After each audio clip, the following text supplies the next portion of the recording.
Gloria a Dios. Qué bonito es el Señor, amén. Yo digo que cuando nosotros estemos frente al Señor, va a haber diversidad de géneros de adoración.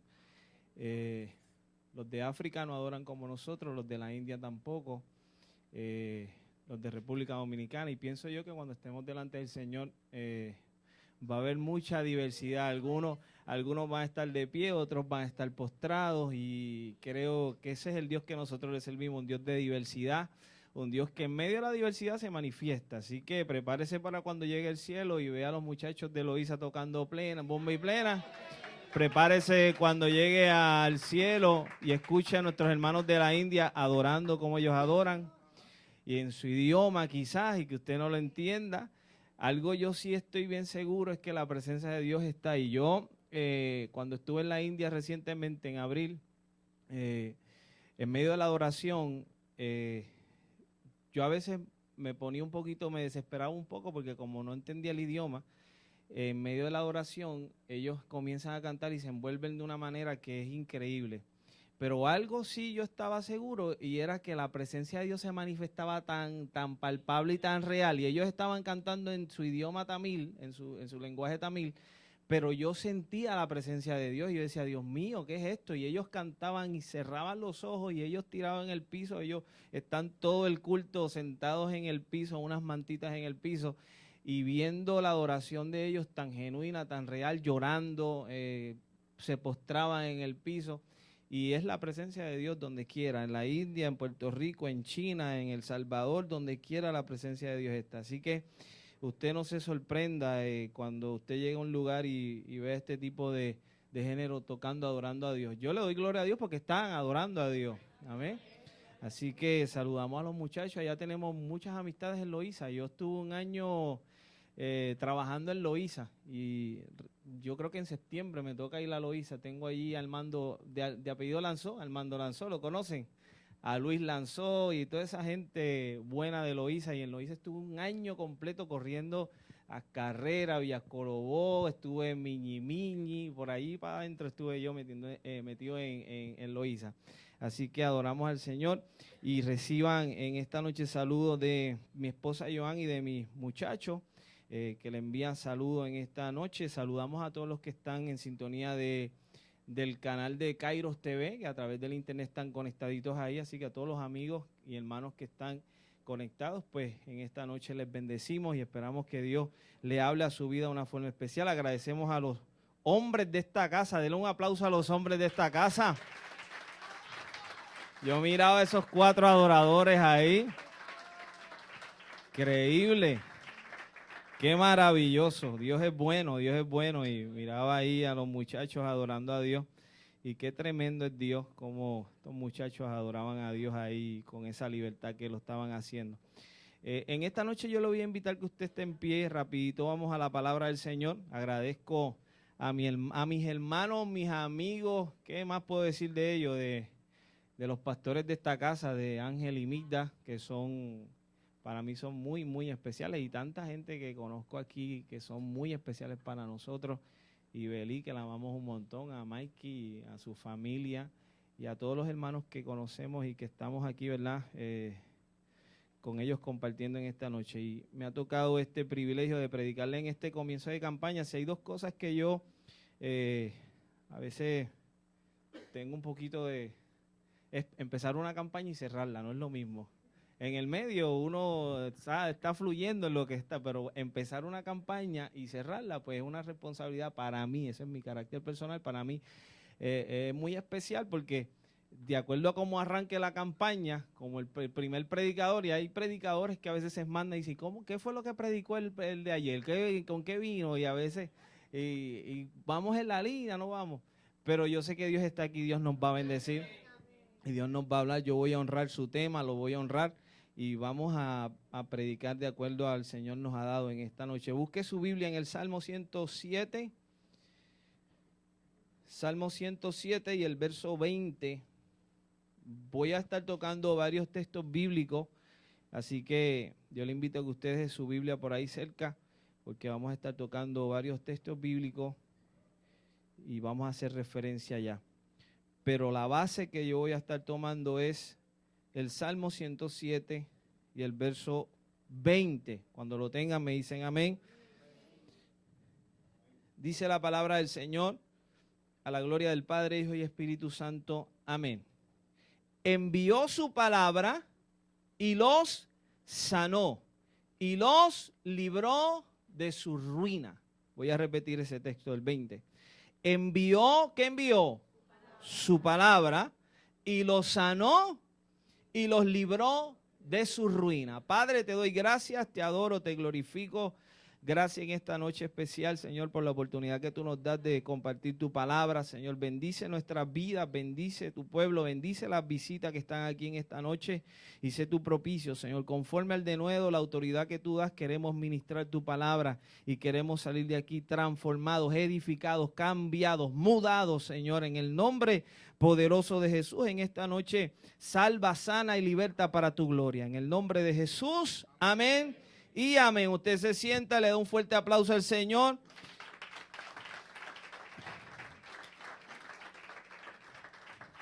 Felicitamos también a la iglesia por este lugar hermoso que tienen, que ya llevan, ¿cuánto tiempo ya? Un mesecito ya están aquí. Y qué bueno que el Señor sigue, ¿verdad?, expandiendo las estacas. Y con el pastor que ustedes tienen, que ustedes saben que el pastor que ustedes tienen, ahorita cuando vengan a ver, están en un edificio de 7 pisos y todas esas cosas. Pero Dios se lo dijo Dios a ustedes cuando estaban inaugurando, ¿sí o no? Le dijo, no te acomoden mucho porque se tienen que mover, ¿verdad? Así que no se acomoden mucho porque quizás se tengan que mover pronto otra vez. Dios es bueno, Dios es bueno. Y Dios cumple su palabra y honra a los que le honran. Y esta es una iglesia que honra a Dios y sus pastores honran a Dios. Mire, si de algo nosotros tenemos que estar bien claro, y debemos estar meridianamente seguros, es que todo aquel que se expone a la palabra, todo aquel que se expone a esta palabra, de una forma u otra es impactado y es transformado. El que se expone a esta palabra de una forma genuina, honesta, que se acerca a la palabra de una forma, en una búsqueda genuina y honesta, tiene un cambio. Tiene que haber un cambio. ¿Sabe? Yo no me puedo acercar a la palabra con una necesidad genuina y que Dios no me hable y que Dios no me ministre a través de esta palabra. Cuando la misma Biblia dice que ella es más cortante que una espada de 2 filos, es viva, es eficaz. Entonces es claro que el que se acerca a esta palabra, crea que le hay y crea que va a ser transformado de una forma poderosa. Su vida espiritual va a ser transformada. Usted no es el mismo que hace 10 años atrás, que 5 años atrás. Su vida espiritual es trastocada para bien. Espiritualmente nosotros estábamos muertos cuando nosotros no le servíamos a Dios. ¿Verdad que sí? Estábamos en tinieblas. Entonces, una vez tú chocas con la palabra, tú vienes a vida. Por eso que en el principio, cuando Dios le dijo a Adán y Eva, el día que coman de ese árbol del bien y del mal, ¿van a qué? A morir. Morir espiritualmente. ¿Y qué pasa? Nuestra vida, cuando choca con la palabra, una de las cosas que es transformada es la vida espiritual. Otra cosa que es transformada cuando chocamos con la palabra es la vida física. ¿Sí o no? Y las cosas que yo hacía, ya no las hago más. Hubo un cambio cuando a Cristo conocí. La marihuana que fumaba, ya no la fumo más. Y la cerveza que tomaba, hubo un cambio cuando a Cristo conocí. Cuando tú te acercas a la palabra, espiritualmente eres transformado, físicamente eres transformado. Ya no estás con resaca, borracho, al otro día no estás tomándote pastillas porque ha habido un cambio, hay un cambio. Cuando te acercas a la palabra, hay un cambio. Es que tiene que haber un cambio. Un cambio en la vida emocional. Cuando yo llegué al Señor, yo estaba, pero hecho un guiñapo emocionalmente hablando. Emocionalmente hablando, yo estaba hecho, mi matrimonio iba de cabeza al divorcio. Iba a ser estadística, una estadística más de los cientos de matrimonios que se divorcian en este país. Y cuando llegué y choqué con la palabra, el Señor restauró mis emociones. Pude perdonar a mi esposa me pudo perdonar a mí de todo lo que yo le hice y todo el maltrato emocional y todo lo demás y todo lo que vivimos. Dios entró ahí y trabajó en esa área emocional. También Dios sana nuestra vida, nuestra mente. La batalla del ser humano es aquí arriba y tenemos que ser transformados aquí arriba.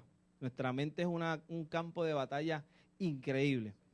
Mire, yo le voy a contar un testimonio que escuché tan reciente como ayer. Yo lo había escuchado anteriormente, un pastor amigo mío cubano que está en estos días por ahí. Ayer yo estaba con él, lo llevé a predicar a una iglesia y él estaba contando el día que se convirtió.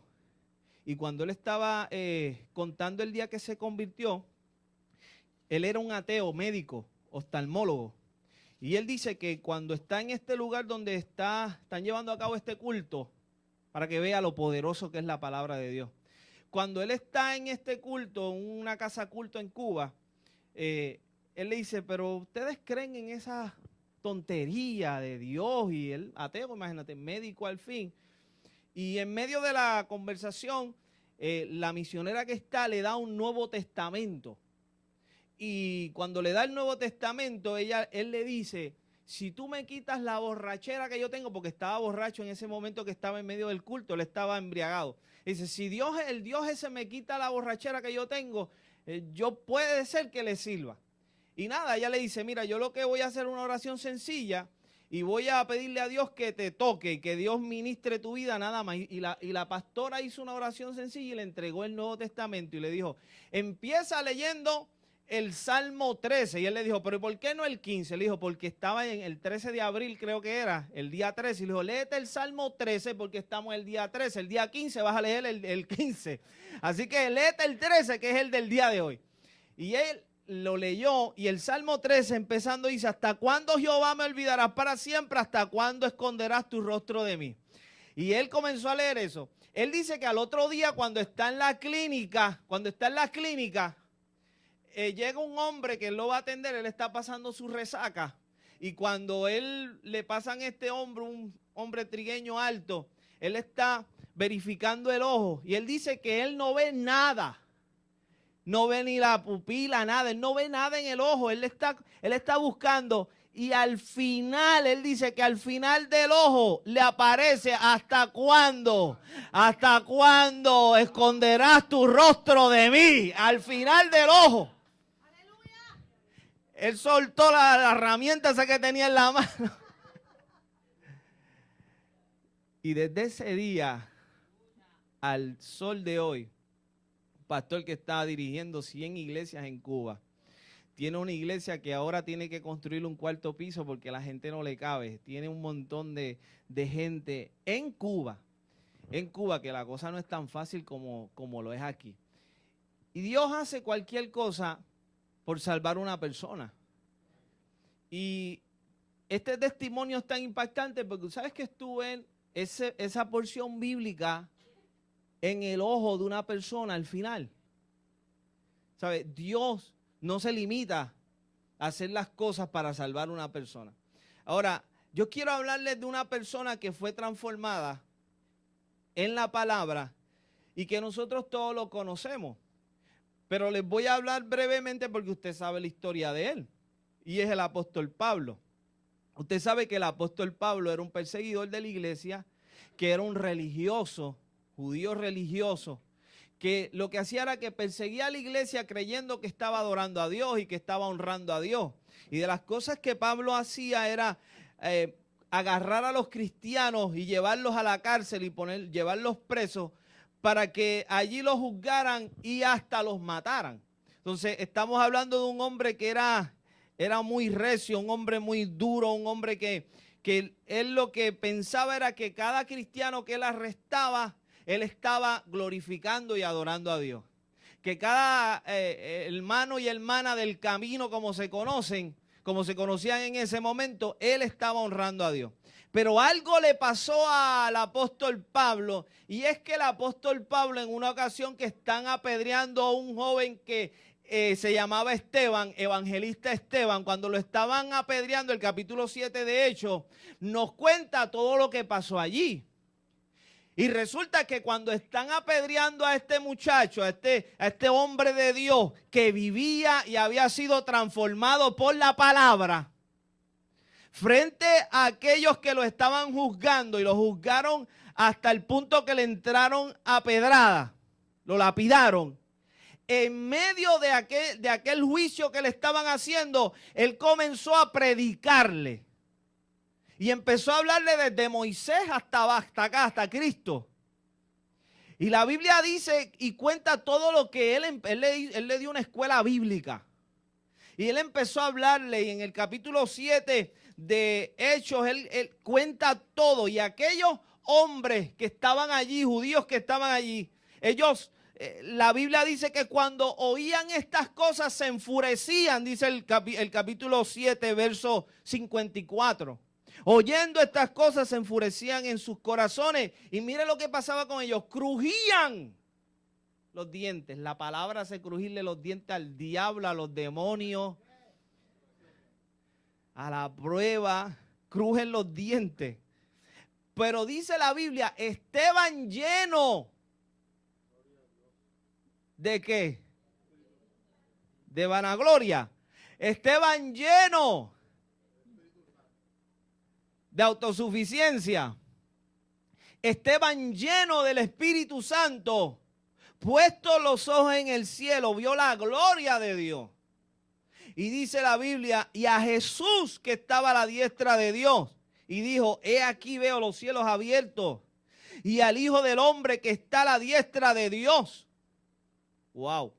Entonces ellos, dando grandes voces, se taparon los oídos. Imagínate ese evento. El hombre están juzgándolo. Y él está hablando y ellos están enfurecidos encima de él. Y él lo que hace es que comienza a orar. Y él mira al cielo y dice, veo los cielos abiertos. Hay gente que quiere ver cielos abiertos, pero no quieren pasar por pruebas. ¿Verdad? Es bien fácil yo venir aquí y decirle, hermano, veo cielos abiertos sobre usted, hermano. Hermana, veo cielos abiertos. Y va a venir lo que estás pidiendo, sí, va a venir.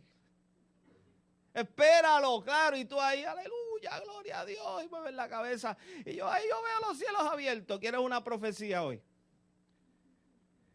¿Estás listo para recibirla? ¿Quieres recibirla? En el mundo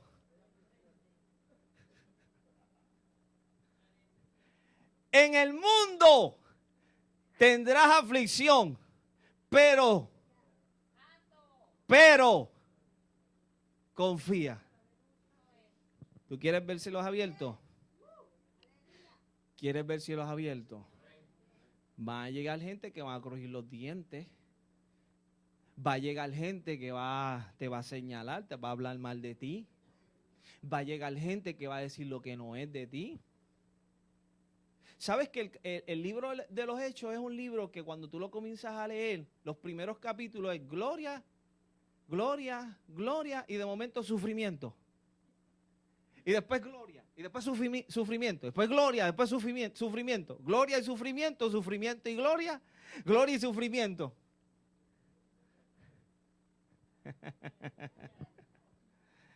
Es tan fácil uno predicar una palabra así de esa, ¿verdad? Pero ¿sabes lo que a mí me llama la atención? Es que la ropa de Esteban la echaron a los pies de el apóstol Pablo, de Saulo, y le pusieron la ropa ahí. Y esa ropa ahí, para mí, lo liquidó. Esa ropa, cuando le pusieron esa ropa de un hombre que había sido transformado por Dios y se la pusieron a los pies del joven Saulo, ese impacto que recibió al ver a ese muchacho que no negó su fe, y Pablo de las cosas que hacía era, usted tiene que negar su fe. Usted niegue su fe. Si usted no quiere que yo me lo lleve preso, usted niega la fe. Todavía eso está pasando en la ventana 1040 y por allá en los países musulmanes. Y sabes que Pablo le decía a la gente, tienes que negar tu fe. Este hombre no negó su fe. Y de ahí en adelante, para el apóstol Pablo, las cosas no fueron fáciles ni iguales. Porque a mi entender, el evento con Esteban, un hombre transformado por Dios, que impacta la vida ahora de este hombre, y ahora en el capítulo 9 de Hechos, tú tienes a Pablo que va, a Saulo que va de camino a ¿dónde? Él va a Damasco, respirando amenaza, buscando a los cristianos. Yo me imagino a Pablo hoy buscando a nosotros estuviéramos todos llorando. De camino a buscar a los cristianos, pero en el camino se encontró con la palabra. En el camino se encontró ¿con quién? Se encontró con Jesús, que es la palabra. Y en medio de su travesía, la Biblia nos cuenta que él tuvo que caer al suelo. El resplandor fue una cosa que él no podía ver. Y escucha la voz del cielo que le dice, Saulo, Saulo, ¿por qué me estás siguiendo? ¿Por qué tú me persigues?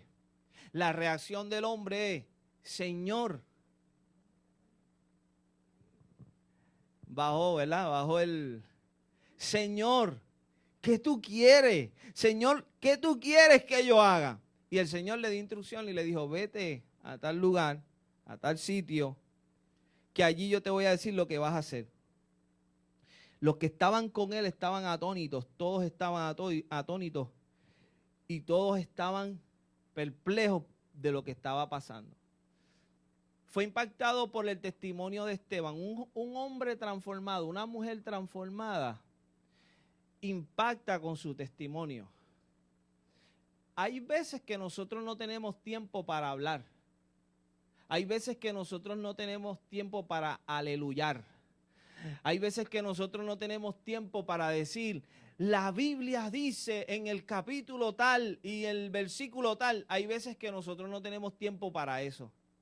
El tiempo que tenemos es para demostrarle a la gente quién es el que vive dentro de nosotros, quién es el que nos transformó, quién es el que nos dirige, quién es el que nos manda, quién es el que gobierna, quién es el que nos ciñe. No hay tiempo para citar Biblia, no hay tiempo para tú cantar un coro de adoración. Ellos lo que están viendo es quién tú eres y cómo te comportas, si realmente estamos transformados, sí o no. Si nosotros lo que estamos es jugando o estamos siendo cristianos de pacotilla o de agua dulce, la gente se da cuenta. El testimonio es demasiado muy importante. Yo le digo a mis compañeros ministros, mira, lo más que nos importa a nosotros, nos debe importar a nosotros, es adorar a Dios y glorificar su nombre y que nuestro testimonio esté limpio. Que te pongan en un cartelón, no importa. Que te inviten a un congreso que tengas que predicarle a 4,000, 5,000, 6,000 personas, de eso no tiene que ver. Lo importante aquí es que tu testimonio esté claro delante de Dios y mi testimonio claro delante de Dios, porque hemos sido tocados por la palabra de Dios. El hombre fue transformado. Transformación, ¿qué es transformación? Una acción de cambiar una cosa que estaba de una forma, ahora está de otra. Ahora, algo sí pasó con él. Y es que Pablo fue convencido por la palabra, Jesús. En el principio era el verbo era con Dios y el verbo era. Ese fue el que se encontró Pablo en el camino cuando iba a Damasco.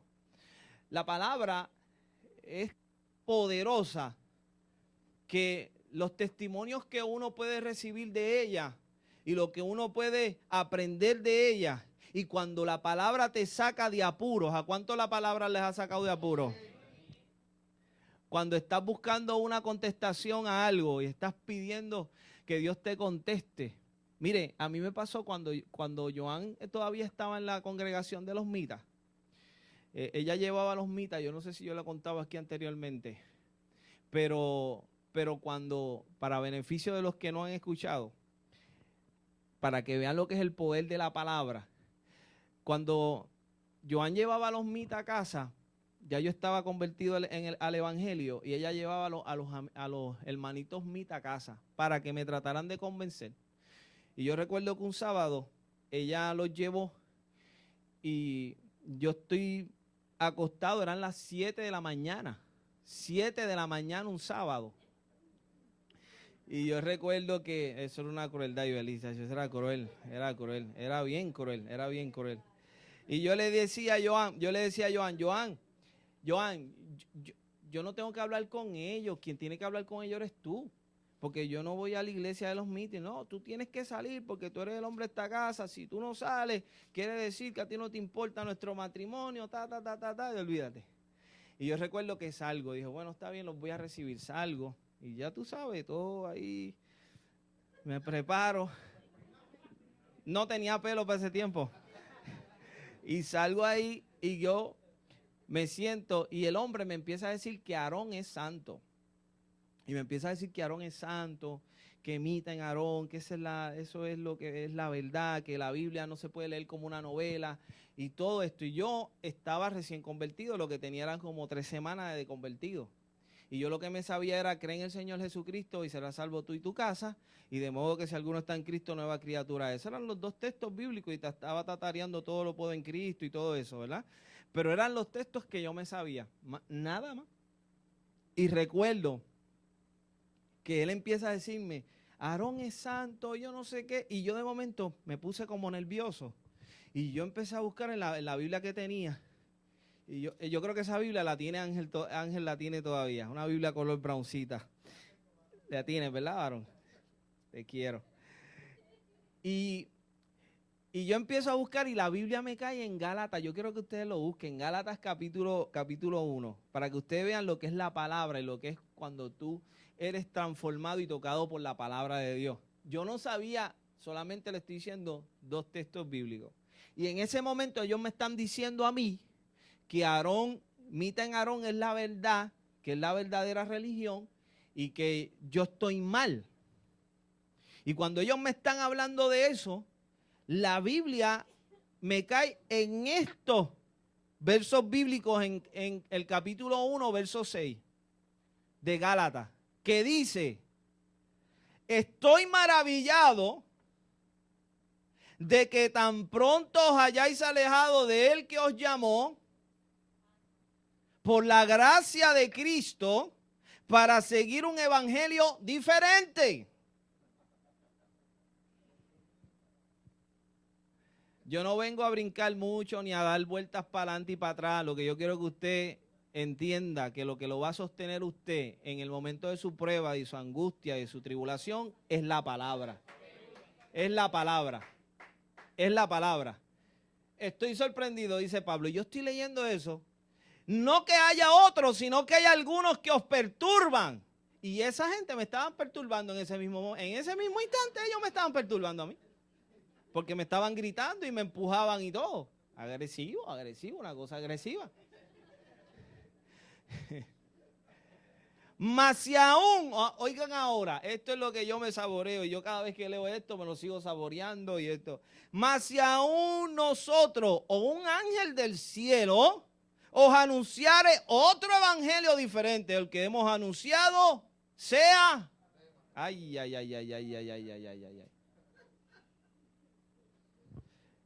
Y yo oí esa palabra, yo leí esa palabra tan fea, anatema, y yo le dije al señor que me estaba hablando, le dije, mire, usted puede leer aquí un momentito, permítame un momentito, usted me puede leer aquí lo que dice la Biblia.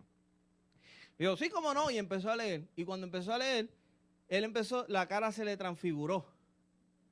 Se hizo como los religiosos judíos, se transformó y como que torcía los dientes. Y cuando empezó a leer, él hacía como que, y me empujó la Biblia, me hizo así, como que, no, tú estás leyendo eso como una novela. Y yo le dije, mire, usted y su esposa, los dos son 2 anatemas y se van de casa ahora. Y empecé a gritarle, anatema, en la sala de casa, yo formé un revolú. Anatema, se van de aquí. Y ellos así como que se agarraron de las manos y se fueron. Y Joan, eso fue una pelea, olvídate.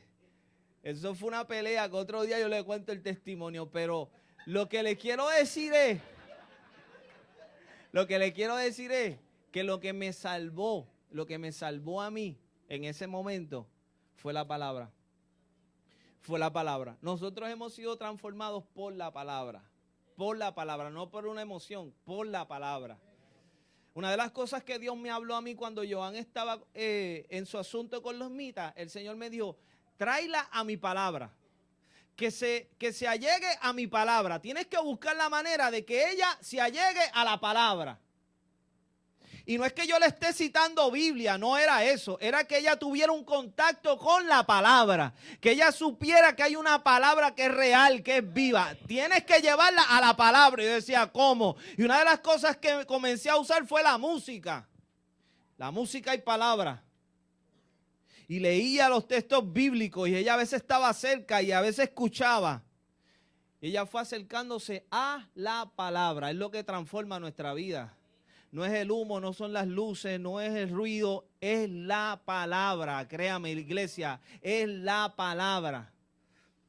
Este hombre fue transformado por la palabra, convencido por la palabra, apasionado por la palabra. Si usted busca Hechos capítulo 18 y el verso 28, usted se va a dar cuenta de lo que estamos hablando. Estamos hablando de un hombre que estaba apasionado por la palabra. Mira lo que él hacía, lo que hacía Pablo cuando fue transformado por la palabra, por Jesús. Él hablaba, y la Biblia dice, porque con gran vehemencia refutaba públicamente a los judíos, demostrando ¿por qué? Por las Escrituras, que Jesús era ¿quién? Nuestro trabajo es anunciar los triunfos de Cristo. Ese es nuestro trabajo. Nuestro trabajo como iglesia, nuestro trabajo como predicadores, nuestro trabajo como ministerio es anunciar los triunfos de Cristo. Punto y se acabó. No es otra cosa. La gente no necesita escuchar otra cosa. El triunfo de Cristo. ¿Cómo triunfó Cristo en mi vida, en mi matrimonio? ¿Qué fue lo que Él hizo en mi matrimonio? ¿Cómo la palabra me cambió? ¿Cómo la palabra transformó mi vida? Miren esto, interesante porque Pablo deja bien claro sus epístolas. Y en sus epístolas nosotros encontramos muchas cosas bonitas y muchas cosas que nosotros como cristianos le oímos. Porque Pablo es bien claro en sus epístolas. Hombres que están aquí, hombres que estamos aquí, damas que están aquí, niños que están aquí, todos tenemos que ser expuestos a esta palabra diariamente. Él deja en sus epístolas ciertas instrucciones de parte de Dios que nos ayudan a nosotros a vivir una vida transformada y de gloria en gloria y de ser transformado de día en día. Si usted va conmigo a Romanos 6, y ya yo voy bajando el avión y ya mismo aterrizamos este avión. Oiga esto. Cuando tú hablas de una persona transformada, de un hombre transformado, de un joven transformado por la palabra, tenemos que entrar en este capítulo 6, porque en este capítulo 6 es donde Pablo nos deja un capítulo que yo le llamo, y muchos teólogos le llaman el capítulo de la emancipación, que es el capítulo donde ya tú no eres esclavo al pecado. Tú no eres esclavo al pecado. Ahora tú eres de Cristo y vives para Cristo. ¿Cuántos dicen amén? Ahora, Pablo comienza este capítulo haciendo una pregunta y dice, ¿qué pues diremos? ¿Perseveraremos en el pecado para que la gracia abunde?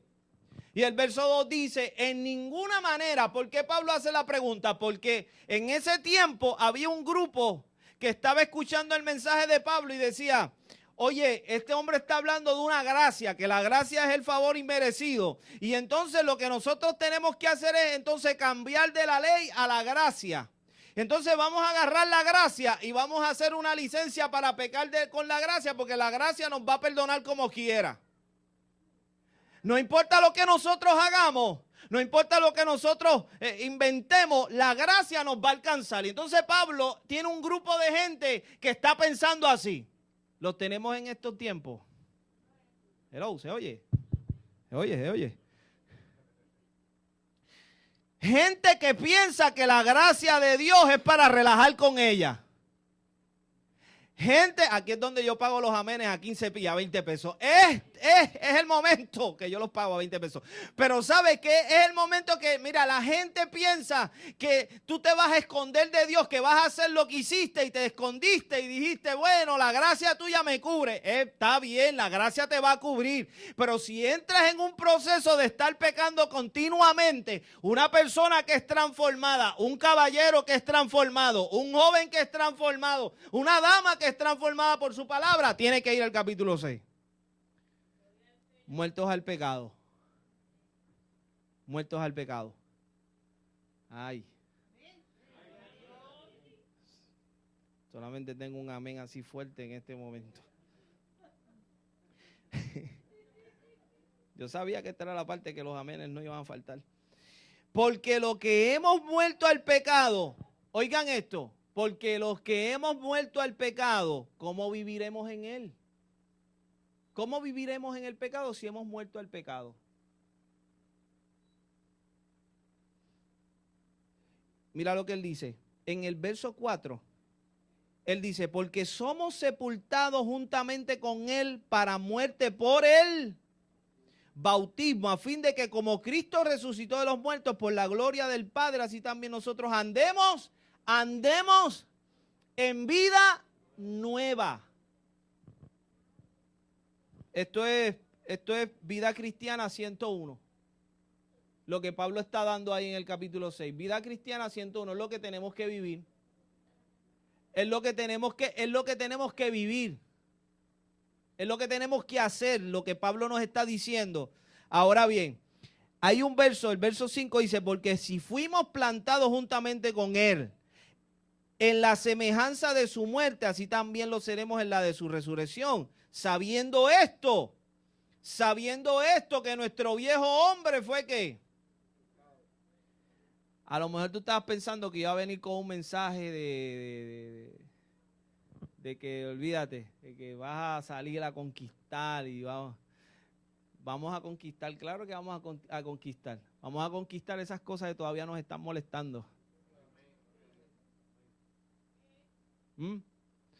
Esas cosas que todavía están molestando y que están regaditas por ahí, y como que uno, cuando el Señor mete la mano, claro, todos nosotros estamos en la mesa del Señor, todos estamos en la mesa del Señor, lo que tenemos que ocuparnos es de no bajarnos de la mesa, pero todos estamos en la mesa, y cuando el Señor nos mete las manos, y cuando el Señor comienza a meter la mano en el barro, hay cosas que a nosotros nos molestan y comenzamos como que, esto no me lo quite, esto déjamelo, porque me gusta.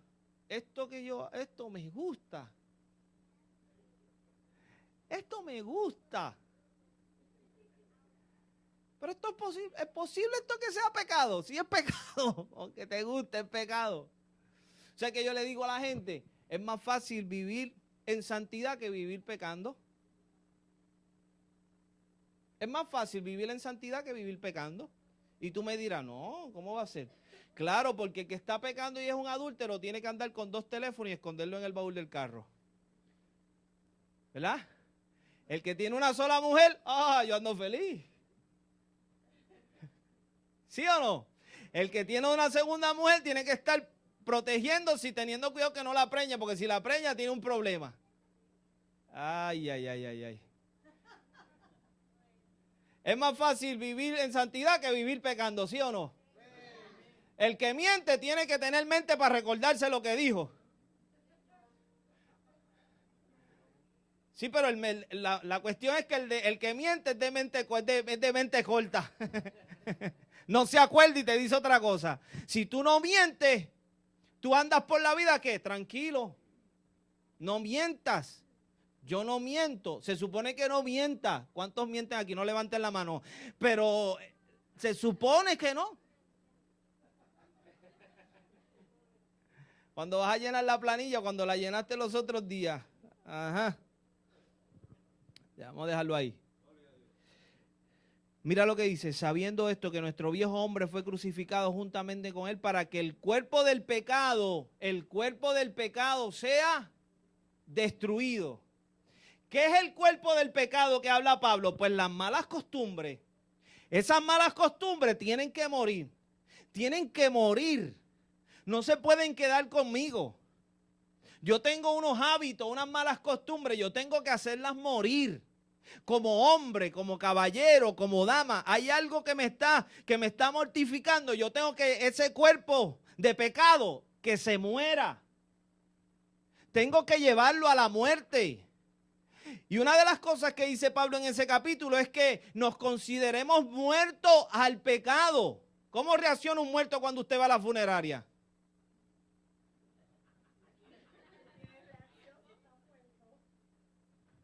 Pues entonces Pablo, si usted sigue leyendo el capítulo 6, ¿qué dice? Considérate muerto al pecado. ¿Qué te quiere decir eso? Que cuando el pecado venga, tú hagas.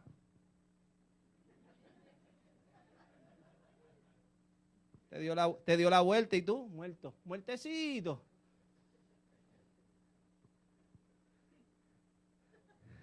Digo, no somos transformados por su palabra, ¿sí o no? ¿Sí o no? Se supone que por la palabra nos consideremos muertos al pecado. No, eso yo no lo puedo hacer. Eso yo no lo puedo hacer. No, eso se ve tentador, pero no, me voy. Eso se ve como que puedo sacarle, no, pero me tengo que ir. Tengo que considerarme muerto al pecado. Ahora bien, yo aterrizo el avión con el salmo que leímos al principio, ¿verdad? Por ética y por las leyes de homilética y hermenéutica y toda esa cosa. Y como yo soy profesor de ustedes, ¿verdad? Voy a decirle, este leyó un salmo ahí, no dijo nada de ese salmo.